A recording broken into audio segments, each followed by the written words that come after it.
ನೋಡಿ ಸ್ನೇಹಿತರೆ, ಬೆಂಗಳೂರು ಇದು ಯಾವ್ಯಾವ ಏರಿಯಾ ಅಂದರೆ ತಿಗಳರುಪಳ್ಳಿ, ಬೆಂಗಳೂರು ಇದು ಪೀಣ್ಯ ಸೆಕೆಂಡ್ ಸ್ಟೇಜು. ಈ ಕಡೆ ಸುಮಾರು ಏರಿಯಾಗಳಿದ್ದಾವೆ ಜಿಂದಾಲ್ ಪಕ್ಕದಲ್ಲಿ.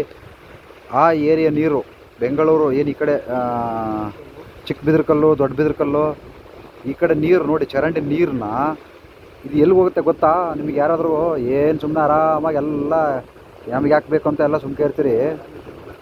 ಸ್ಯಾನಿಟ್ರು ಕಲೆಕ್ಷನ್ ಕೂಡ ಇದಕ್ಕೆ ಕೊಟ್ಟಿರ್ತಾರೆ ಎಲ್ಲ ಕಡೆನೂ.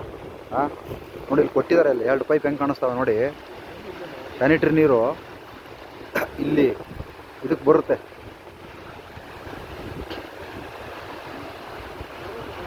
ನೋಡಿ ಸ್ಯಾನಿಟ್ರಿ ನೀರು, ಅದು ಸ್ಯಾನಿಟ್ರಿ ಪೈಪ್ದು ಕೆಳಗಡೆ 2 ಪೈಪ್ ಇದೆ, ಅದು ಕೂಡ ಸ್ಯಾನಿಟ್ರಿದು. ಇದಕ್ಕೆಲ್ಲ ಪ್ರತಿಯೊಂದು ನೀರು ಕೂಡ ಇದು ನೋಡಿ ಹೆಂಗೆ ಹೋಗ್ತಾ ಇದೆ, ನದಿ ಹರಿದಂಗೆ ಹರಿತಾ ಇದೆ. ಮಳೆ ಇಲ್ಲ ಏನಿಲ್ಲ.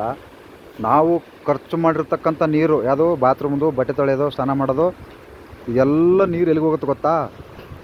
ತಿಪ್ಪಗೊಂಡಳ್ಳಿ ಕಡೆ ನೀರು ಹೋಗುತ್ತೆ. ತಿಪ್ಪಗೊಂಡನಹಳ್ಳಿ ಕೆರೆ ನೋಡಿದ್ದು ಅರ್ಕಾವತಿ ನದಿ ಅಂತಾರೆ. ತಿಪ್ಪಗೊಂಡಳ್ಳಿ ಕೆರೆ ಅಲ್ಲಿ ಹೋಗಿ ಸೇರ್ಕೊಳ್ಳುತ್ತೆ ಈ ನೀರು. ಯಾವುದು ಫಿಲ್ಟ್ರ್ ಮಾಡಲ್ಲ, ಏನು ಮಾಡಲ್ಲ, ಡೈರೆಕ್ಟಾಗಿ ಅಲ್ಲಿ ಕೆರೆಗೆ ಹೋಗುತ್ತೆ ನೀರುದು. ತಿಪ್ಪಗೊಂಡಳ್ಳಿ ಕೆರೆಗೆ ಹೋಗಿ ಸೇರ್ಕೊಂಡು ಅಲ್ಲಿಂದ ಮಂಚನಬೆಲೆ ಡ್ಯಾಮ್ ನೀರು ಹೋಗುತ್ತೆ. ಇಂಥ ಕುಲಸತಿ ನೀರನ್ನು ಡ್ಯಾಮ್ಗಳಿಗೆ, ಕೆರೆಗಳಿಗೆ ಬಿಡ್ತಾ ಇದ್ದಾರೆ.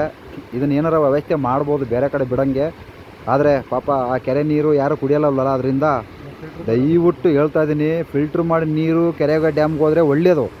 ಆದರೆ ಹಂಗೆ ಹೋದ್ರೂ ಮಾತ್ರ ಅಲ್ಲೇನು ಮೀನು ಹಿಡಿತಿದ್ದಾರೆ, ತಿಪ್ಪಗೊಂಡಳ್ಳಿ ಕೆರೆ ಆಗಿರ್ಬೋದು, ಮಂಚನಬೆಲೆ ಡ್ಯಾಮ್ ಆಗಿರ್ಬೋದು, ಆ ಮೀನುಗಳನ್ನು ತಿಂದರೆ ಸ್ವತ್ತು ನೆಗೆದು ಬಿದ್ದು ಬರಬಾರ್ದು ಕಾಯಿಲೆ ಬಂದೇ ಹೋಯ್ತವೆ. ಎಚ್ಚರಿಕೆಯಿಂದಿರಿ ದಯವಿಟ್ಟು. ತಿಪ್ಪಗೊಂಡಳ್ಳಿ ಕೆರೆ ಮೀನು ಮತ್ತು ಮಂಚನಬೆಲೆ ಮೀನು, ಡ್ಯಾಮ್ ನೀರು ಮೀನಿದಾವಲ್ಲ, ಅವನ್ನ ದಯವಿಟ್ಟು ತಿನ್ನಕ್ಕೆ ಹೋಗಬೇಡಿ. ರೋಗ ಬರ್ತವೆ, ನಿಮಗೆ ಹಾರ್ಟ್ ಅಟ್ಯಾಕ್ ಆಗುತ್ತೆ, ಬರಬಾರ್ದು ರೋಗಗಳು ಬರ್ತವೆ. ದಯವಿಟ್ಟು ಅಂಥ ಮೀನುಗಳನ್ನು ತಿನ್ನಕ್ಕೆ ಹೋಗಬೇಡಿ.